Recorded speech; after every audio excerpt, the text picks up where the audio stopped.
Hi friends, welcome back to Worldmaker Books. I'm Joy, and we are in the middle of reading Black and White by Mark Wandrey. Today we're in part 2, and we'll start with Chapter 6. Chapter 6, Karma's Star System, Crushed Region, Tolo Arm, October 1st, 2037. Despite Doc's claim that he'd be back shortly, it turned out to be almost 3 months.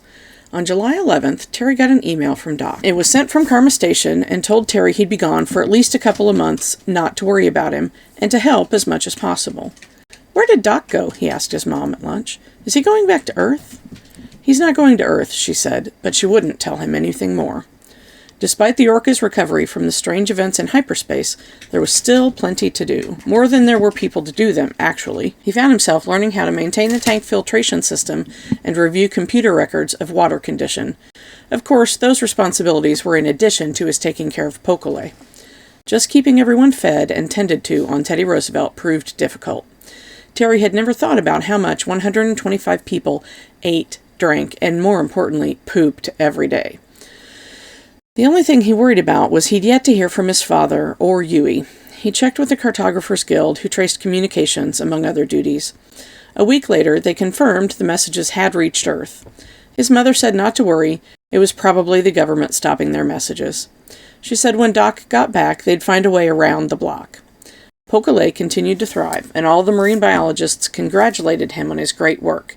He was gaining weight at more than 1 kilo a day. Pokale also continued to bond with his pod, and they reveled in his young energy. At Terry's urging, the captain of Kaval Otto was convinced to open another adjacent cargo bay, and the orcas got more room to swim. As he was working on the water systems as part of his job, he found himself finally spending some time around the bottlenoses, and was surprised at a profound change. They'd been strangely motivated by their trip through hyperspace. They were discussing how they couldn't wait to go back. "Why are you so eager to return to hyperspace?" he asked Scritch, who appeared to be the de facto leader of the Sunrise Pod. "Like beyond," was the answer. "What do you like about—" He'd stopped in mid-sentence, his mouth hanging open. "Beyond? You call hyperspace beyond?" "It beyond," Scritch agreed. "Beyond, beyond, beyond!" The entire pod had surfaced and was chanting the word repeatedly. "Do you know the orcas call it beyond also?" Terry asked them. "Dark killers blind beyond. Afraid Shul is beyond," another said. They'd taken to calling the orcas dark killers not long after they'd received their implants, though they preferred not to talk about the orcas at all. The orcas called the bottlenoses Swift Brothers. Dr. Hernandez found it interesting as he'd studied their psychology. After all, orcas were more closely related to dolphins than other whales, though they were all considered toothed whales. "Is Shul beyond?" Terry asked. "No," they all agreed. "Mom, did you know the orcas and the bottlenoses both call hyperspace beyond?" he asked her later. "Yes," she said. "Dr. Hernandez mentioned it in a meeting a couple of days ago." "They don't see each other anymore. How could they both come up with the same name?" "The theory is someone said something to the bottlenoses." "I don't think so," Terry said. "Can you support that theory?" Terry loathed when his mom did that. The scientific method required you to be able to prove a theory. Of course he couldn't prove it. "I can't," he mumbled. "Then tell me when you can." Unfortunately, his duty required him to stay too busy, so he had no time to pursue the source of their terminology or how it might have come about. The closest he got to more information was discussing the idea with Dr. Hernandez briefly. "I think it had something to do with the origins of words to the cetaceans," the doctor explained. Terry caught him in a hallway headed for a meeting and floated along with him. "What do you mean?" Terry asked. "Well, Clock, the Sidar who specialized in pinplants, said that words are often created by the translation matrix and are assigned in some cases.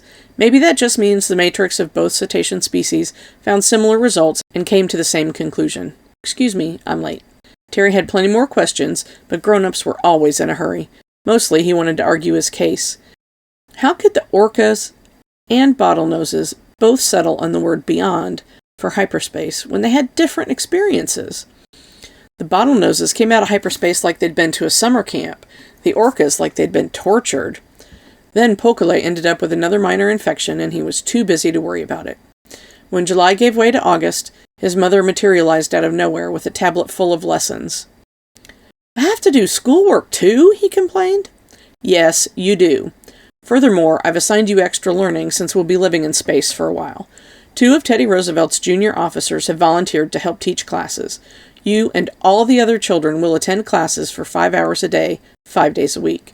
You'll have 2 hours a week with a tutor as well. What kind of tutor? You'll be learning about union pin plants. Terry gawked. Really? Yes, she said, then grinned. Your insights are excellent. Both Drs. Hernandez and Osage said as much. Let's see if you take to it.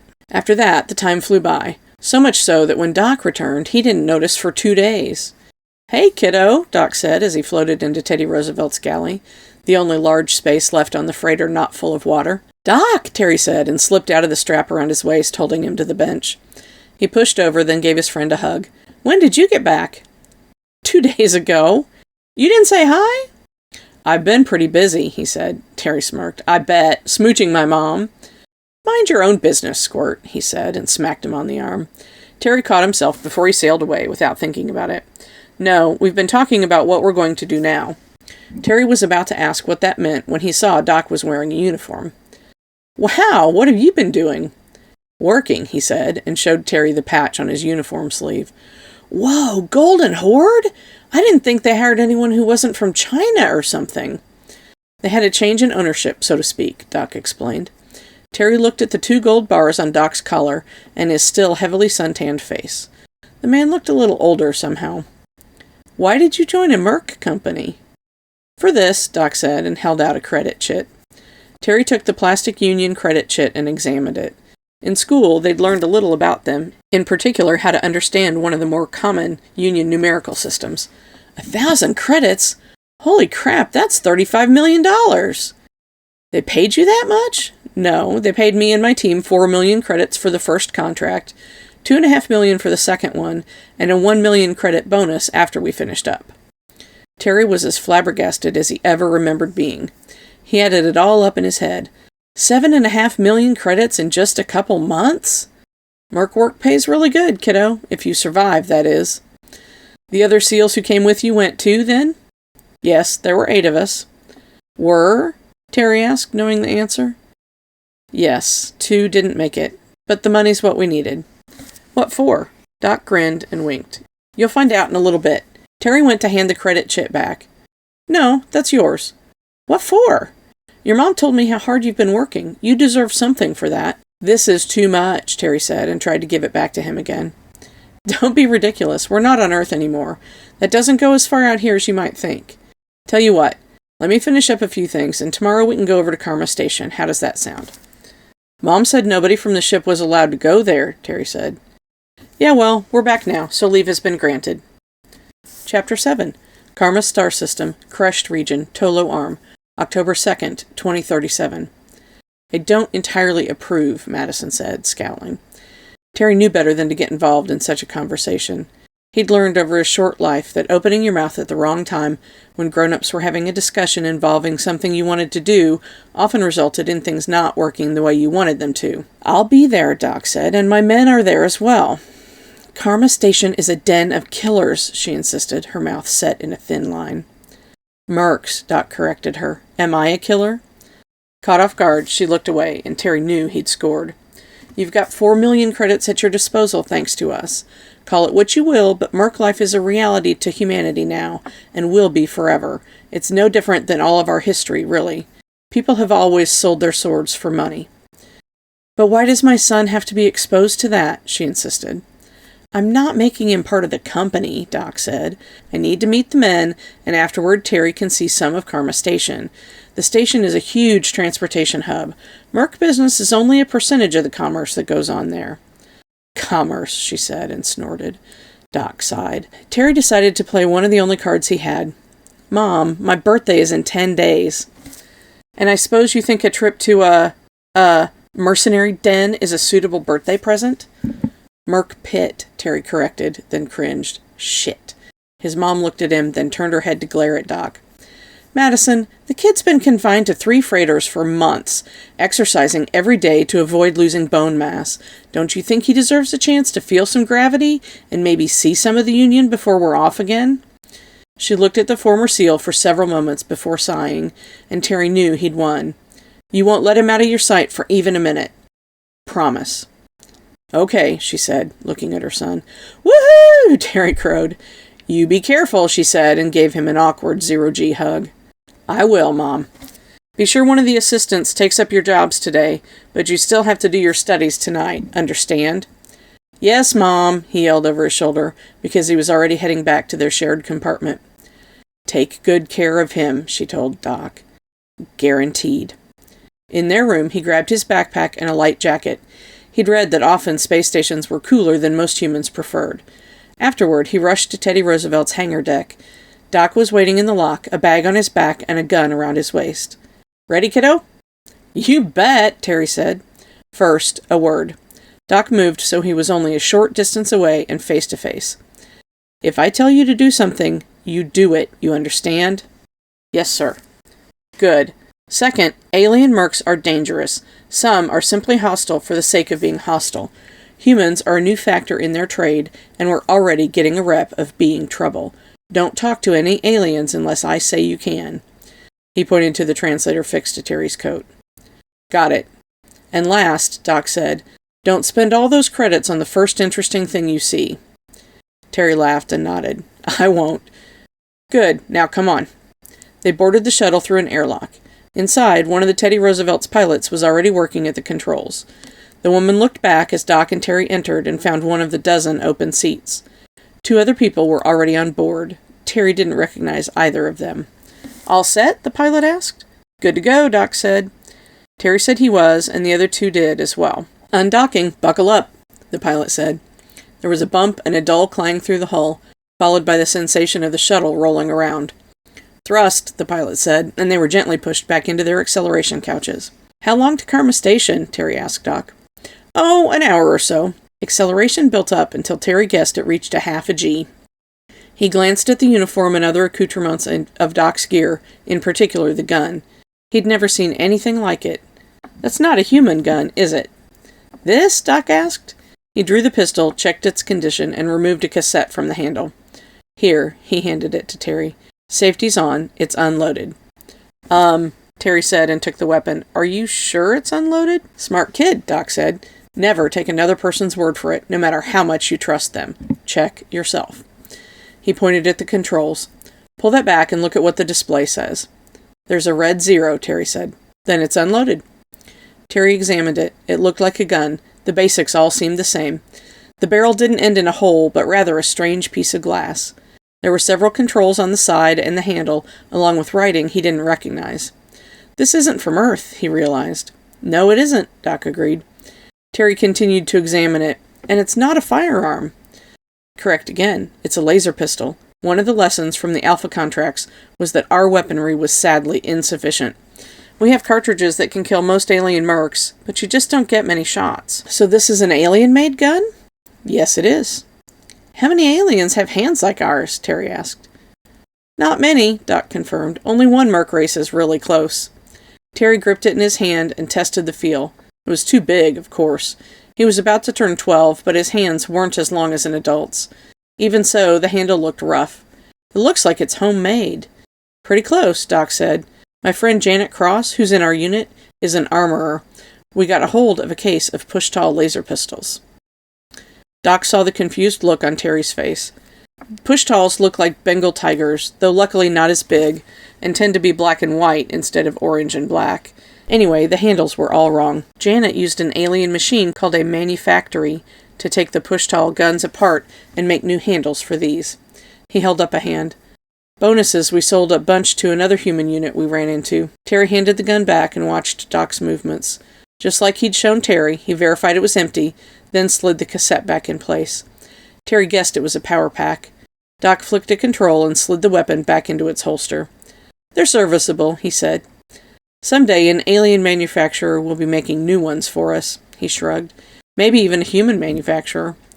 Doc changed the subject and they talked about Terry's studies, passing the time in conversation until they finally arrived at Karma Station. Terry watched the multi-wheel shape of the station approach from his tablet, linked to the shuttle's cameras, with awe and wonder. It just kept getting bigger and bigger and bigger. How big is that thing? He finally asked Doc. Just over 5 kilometers across the outer ring, Doc replied. Terry whistled. Yeah, and a couple 100,000 beings live here. The closer they got, the more traffic Terry spotted. From tiny darting shapes like their own, to huge donut and egg-shaped transports, and even dart-shaped warships. It was like when they'd looked at a drop of pond water in a petri dish. Everywhere there was life. "Is this the busiest place in the galaxy?" Terry asked. Doc laughed and shook his head. "No, Terry. Karma's in the middle of nowhere, just like Earth. I've heard about systems in the center of the galaxy, known as the core, where 1,000,000,000,000 beings live, and you have to wait weeks for a chance to use the Stargate." Terry kept gawking. The shuttle soon got so close to the station that Terry couldn't see it all on the tablet, and he truly realized the scale. He thought of the old movie Star Wars as they flew toward the Death Star. 3 concentric rings were spinning around a central hub. The hub stayed unmoving in the center, where dozens of starships were docked. Their shuttle was heading toward a rectangle of light. After a few moments, he could see it was a big open space with ships hanging on all the walls. "Docking bay, dead ahead," the pilot told them. The shuttle had been coming in tail first for some time. The pilot increased thrust for a few seconds, then it cut altogether. They drifted slowly until Terry could see they were inside. The shuttle's maneuvering thrusters fired several times, and there was a jolt. "We're docked. Stand by for boarding collar." The pilot came out of his chair and floated back to the airlock. He watched the displays until there was an audible beep, and a status light turned green. "We're good to disembark," he said, and cycled the doors open. An El Shah in a spacesuit floated there, looking inside the shuttle. "Cargo?" it asked the pilot. "Passengers only," the pilot answered. The alien floated inside and looked around. It had a slate it tapped on, and after a minute the alien nodded in approval. "That will be 25 credits docking fee. Fuel is extra." "Refill the tanks, please," the pilot said, and handed the alien a card. "Purified hydrogen, if you would." "No problem." "Come on, Terry," Doc said, and Terry realized he'd been staring. "Sure," he said, and floated toward the door. The connecting collar was a big, metal-reinforced plastic tube designed to dock with hundreds of different kinds of shuttles. Terry thought he saw rust and cracks in the plastic, and tried not to think about why the El Shah wore a spacesuit. Not encouraging. He didn't breathe until they passed through the lock at the other side and entered Karma Station proper. "Where's the pit?" he asked Doc. "Out in one of the gravity rings," Doc replied. "Glad your mom didn't hear how eager you are." Terry gave an embarrassed grin in reply. Doc took him through a series of corridors that led them to something he called a glideway.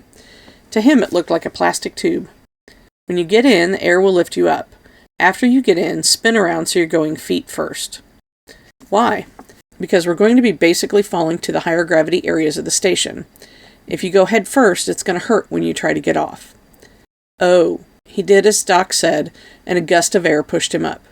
As soon as he was moving, he spun around feet first. It was a little like a water slide without the water. For a second, as he began to accelerate, he was afraid it would go bad quickly. Then he felt Doc's hand on his arm.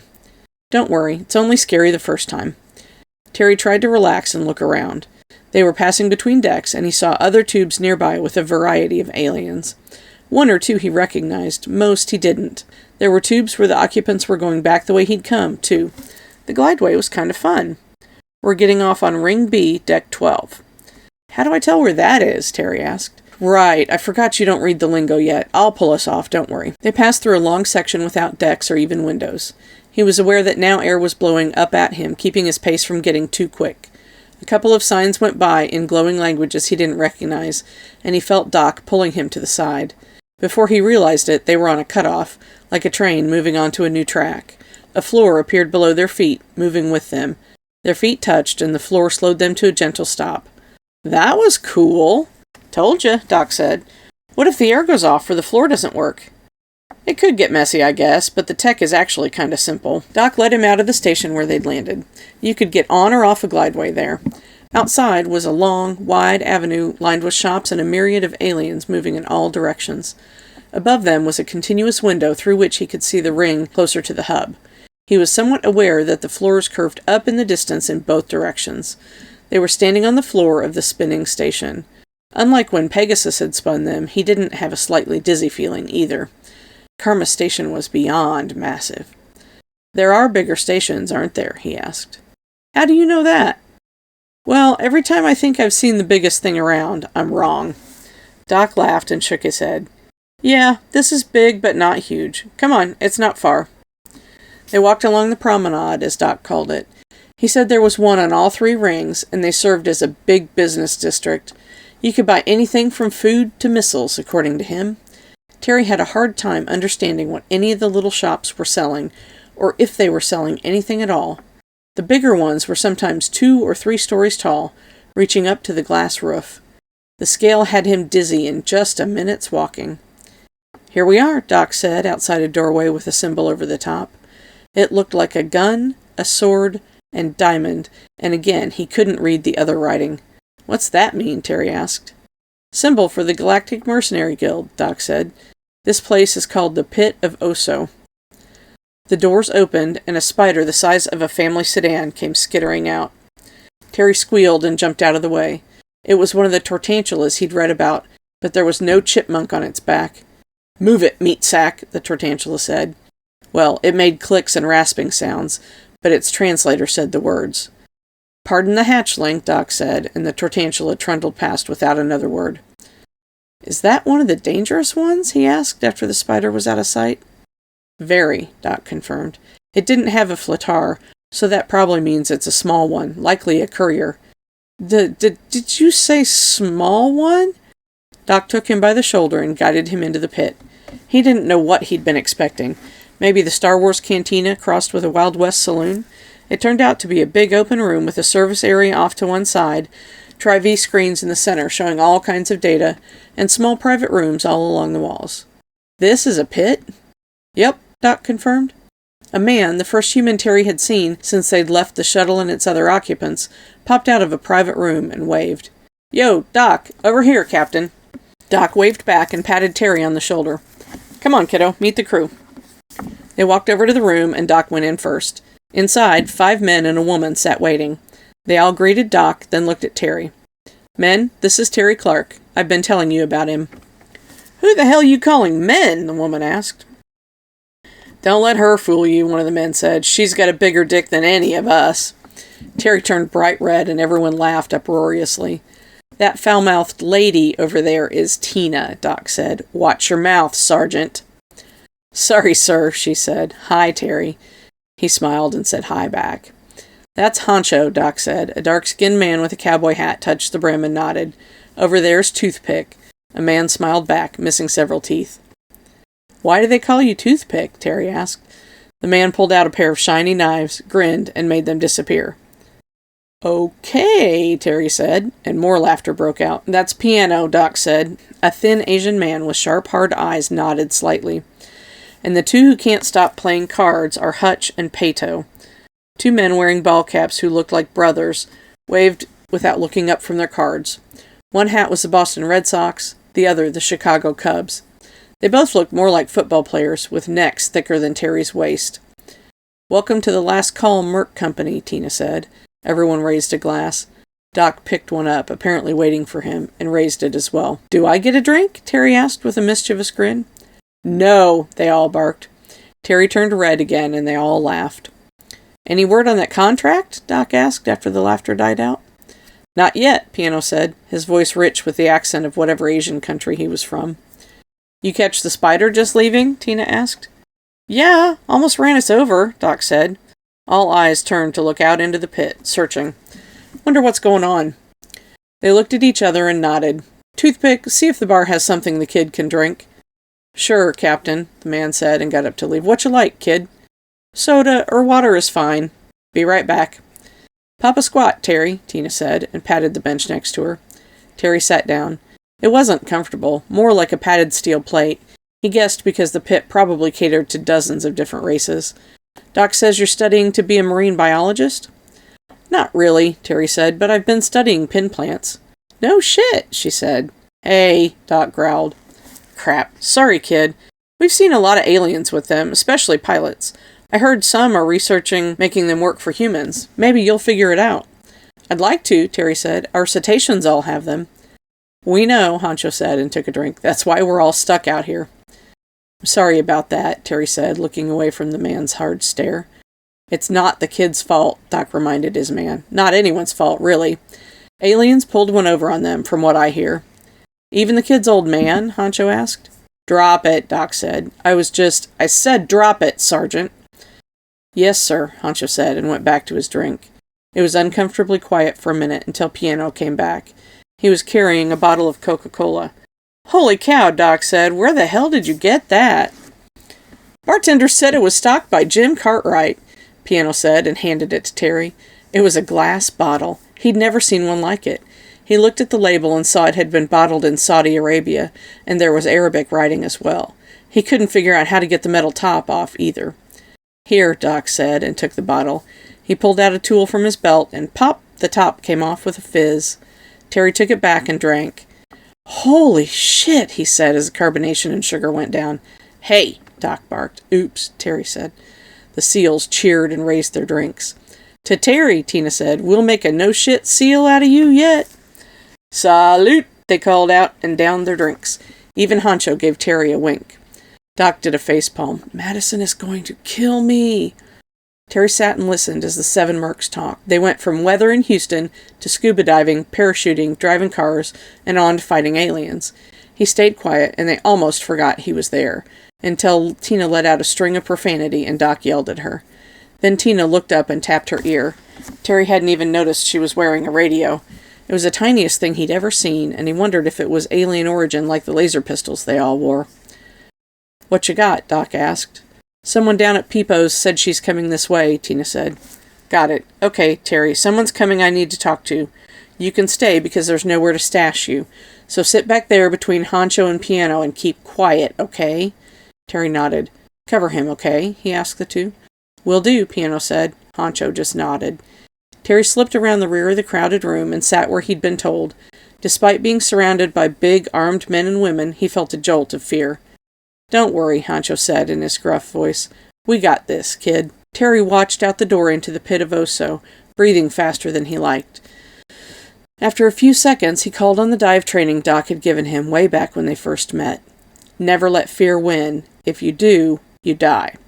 He closed his eyes and took a deep, calming breath, and it helped. When he opened his eyes, it was just as a dozen Min-Sha came into the pit. Their red compound eyes moved as they spun their heart-shaped heads to take in their surroundings.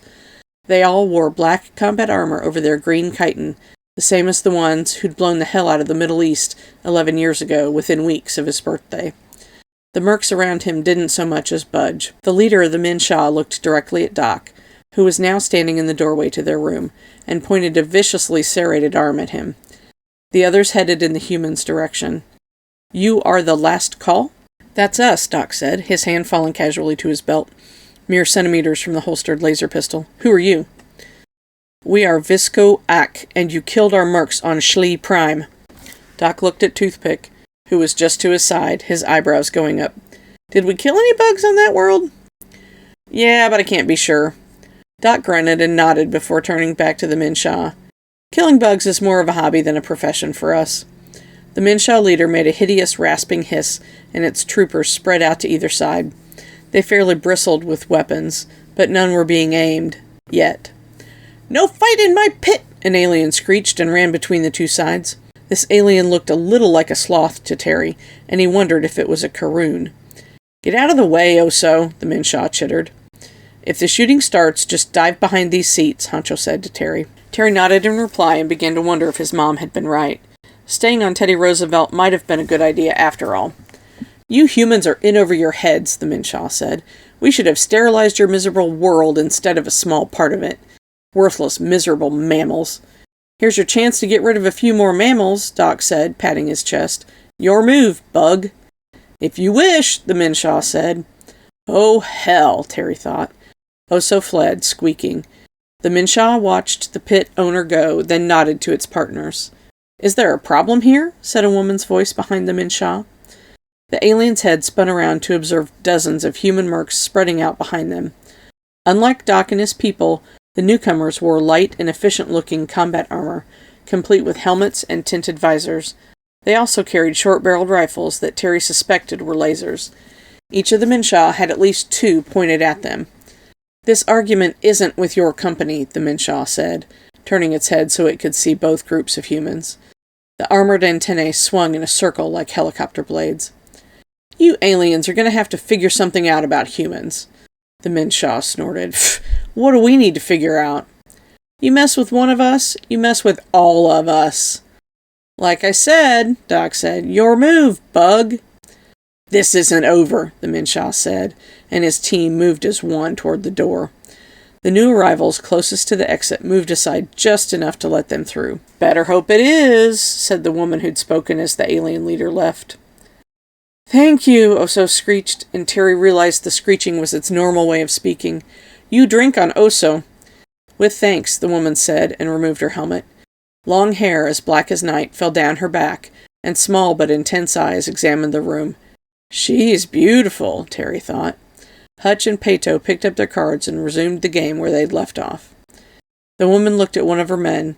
Sergeant Chang, make sure our guests actually leave the vicinity. Yes, Colonel, a man said, and bowed. 6 others fell in with him as he exited. And a colonel! Terry, Doc called, come on out here. You've met one of the 4 horsemen, now meet another. As they came out from behind the table, Terry got a better look at one of the newcomers. She wore advanced camouflage fatigues, and all her equipment looked new. On her shoulder was a golden patch with a black embroidered horse archer charging. This is Colonel Tuya Ankh, commander of the Golden Horde.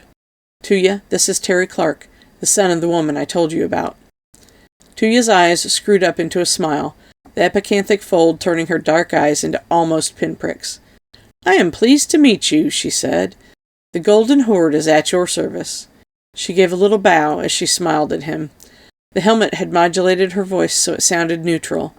Now, without the effect, her accent was clearly Asian. Nice to meet you too, Colonel, he said, and awkwardly returned the bow. She grinned even wider. Not to be rude, ma'am, but I thought a man was in charge of the Golden Horde. Yes, she said, and shrugged. Bort is no longer in command. A change in leadership was necessary for the Horde to thrive. Terry wondered what she meant. Now, if you will excuse me, young man, I have need of Colonel Abercrombie.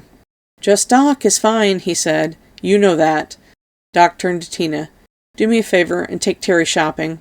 Sure, Colonel, Tina said, her voice full of amusement. Stow that shit right away, Doc growled. All the other men snapped to attention and saluted. Obviously, I've changed clothes and it's a different day. So we're going to continue. Chapter 8, Karma Station, Karma Star System, Crushed Region, Tolo Arm, October 2nd, 2037. Sergeant Tina? Terry asked as they walked. Just Tina, kid. Okay, Tina, what the hell was all that about? The older woman laughed and flipped her short blonde hair over one shoulder before answering. We, humans that is, and the Minshaw don't have a good relationship. They blew up a lot of people, Terry said. And not without provocation, she agreed. However, they lost 2 troopers. They didn't have to kill a couple million. That kind of soured our relationship from the beginning. Well, since day one, Asbrand Solutions has taken every contract they can get that lets them kill Minshaw, even if they lose money. That's just one horseman, though, Terry pointed out. Aliens don't differentiate one hairless ape from another very well. Ah, he said.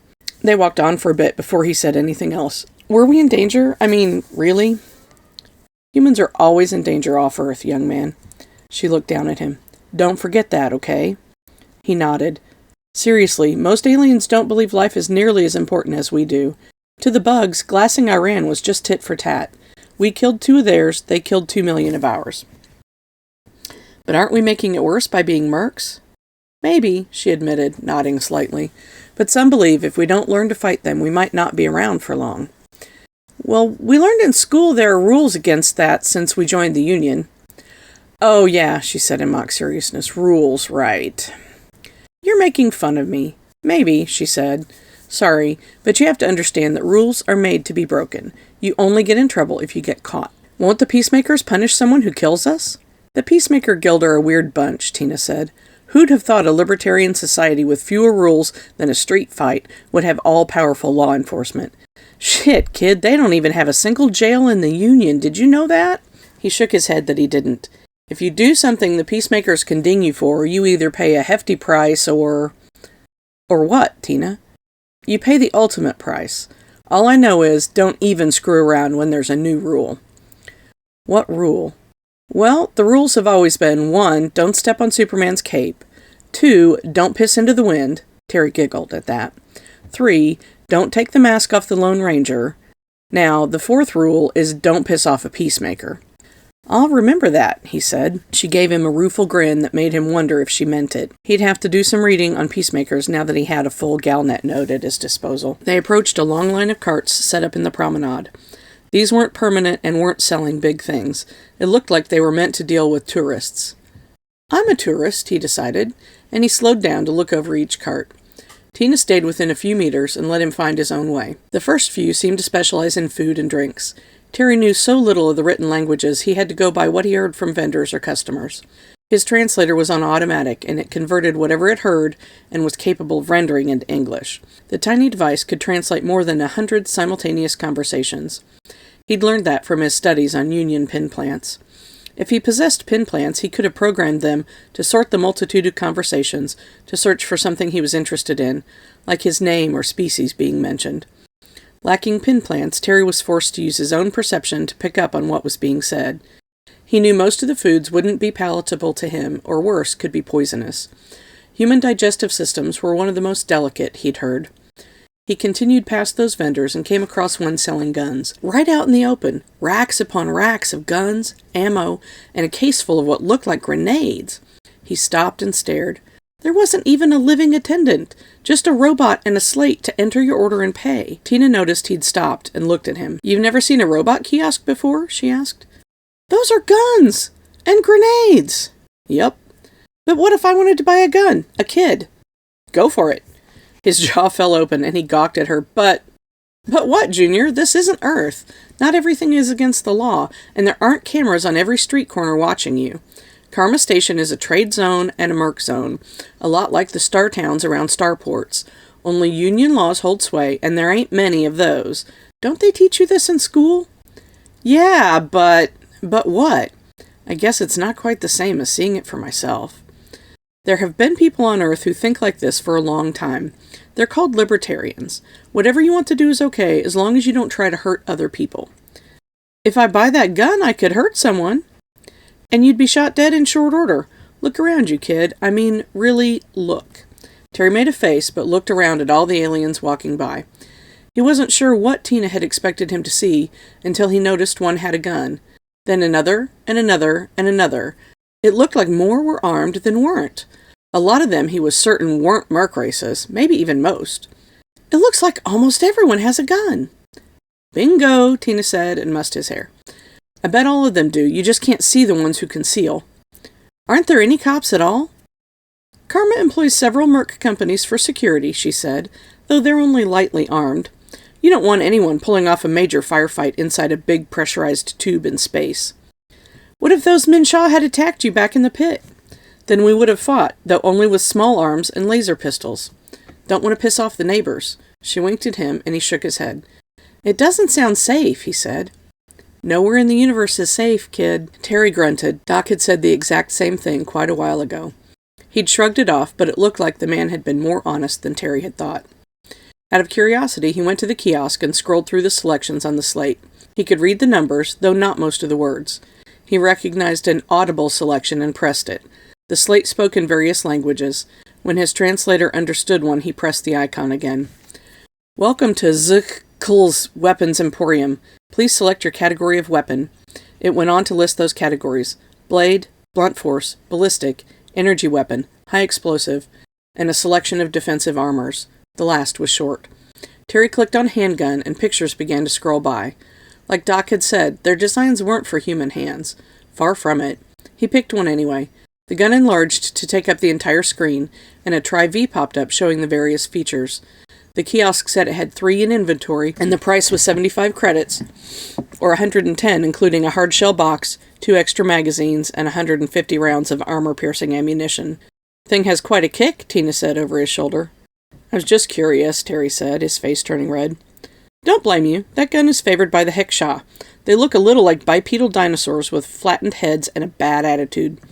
She took out a slate and tapped on it. A second later, the Tri-V came on with a Heksha displayed. Obviously a merc, the alien carried all manner of guns, knives, and explosive devices. It looked at him and sneered, its mouth full of blunt, yellowed teeth. "Ugh," Terry said. He looked back at the gun and noted the price again. Doc had given him enough credits to buy a dozen of them. He began to understand what the man had meant by credits not being the same in value out there as dollars. Come on, kid, if you want a gun, we'll get you one. No, he said a little too defensively. I don't want a gun. I was just seeing if I was full of shit. Terry spluttered. It's cool. Usually I am full of shit. He looked up at her and she winked. Terry laughed and they continued down the line of kiosks. In a little bit he came to one he liked. Hey now, this is something, he said. The kiosk had a Tri-V running over the booth, showing a variety of slates and other computer equipment. Do you think I can afford one? He asked Tina. How much you got? I doubt dollars will convert out here. We're not common enough yet. Terry took out the 1,000-credit chit and showed her. Whoa, dude, where'd you get that? Doc gave it to me for working so hard while he was gone. Guy likes you. That's a nice little payment. Let's see, she said. I don't want to sit here all day while we do this slowly. She used her slate to interface with a kiosk. The computer was linked wirelessly to her own translator, allowing for text conversion.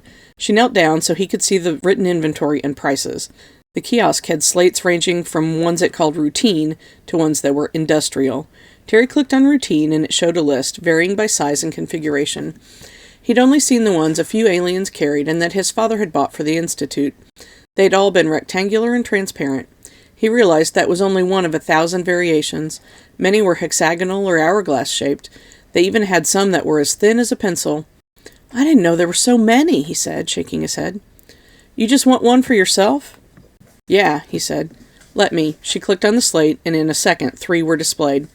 All were similar to the ones he'd seen his mom using, though in 3 different colors, and one wasn't transparent. However, the cheapest was, and labeled as reconditioned. He was used to that on Earth. A lot of high-end electronics were recycled. He clicked on the one at the bottom of the list. It was 19 credits. That's it? He wondered. Sure, she said. There's probably 1,000 companies making 1 million of those every day. They're like water bottles back on Earth. Cheap and everywhere. Terry clicked on a new version of the same slate. It was 53 credits. Can you show me one of the industrial type? Sure, Tina said. She clicked a few times. The selection there wasn't as large.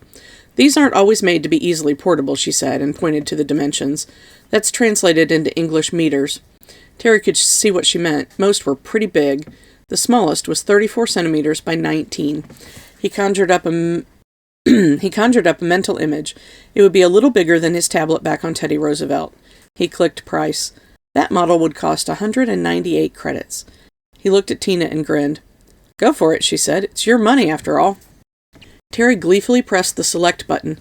A little window lit up on the side of the kiosk where a door opened. He placed the chit inside and the door closed. What if it doesn't give me the slate? He asked suspiciously. That would be how you got your expensive robot kiosk shot full of holes, Tina said, and winked. Remember that Heckshaw? What do you think it would do if a slate didn't pop out? Terry laughed and imagined the alien merc eating the kiosk. Crunch, crunch, yum! The machine displayed some words on the screen above where he'd put the money. Tina held up her slate for him. Processing request, it said. It's probably verifying the credit chit is genuine. Takes a few seconds. The machine beeped and new words appeared. Would you prefer cash or credit in change? Cash, Terry said. Tina pressed the selection for him. The same door he'd put his money into reopened. Inside was a box and a small stack of credits. He took the slate and tucked it under his arm while counting the credits. There were 8 100-credit chits and 2 little 1-credit chits. Are you satisfied with your transaction? The machine asked. Terry opened the plastic box and found exactly what he'd ordered inside. A shiny new silver-backed slate. He found the activation plate at the bottom, just like on his mom's, and pressed it. The slate came alive with sliding alien script. We can get it configured in a minute, Tina said, then pressed yes to answer the machine. Thank you for your transaction. Holy cow, Terry said, and turned the slate over and over in his hands.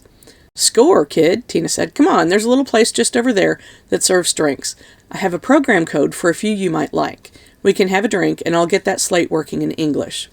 Terry nodded and followed her like a puppy dog, never taking his eyes off the amazing machine he'd just bought for only 20% of his money. He was also thinking, what else can I get while I'm here? Okay, that is the end of Chapter 8. Thank you for taking your time to listen to us today. If you liked what we're doing here and enjoy listening to books being read in general, please give us a thumbs up and subscribe and share with your friends. And we will see you again in a couple days. Thanks. Bye.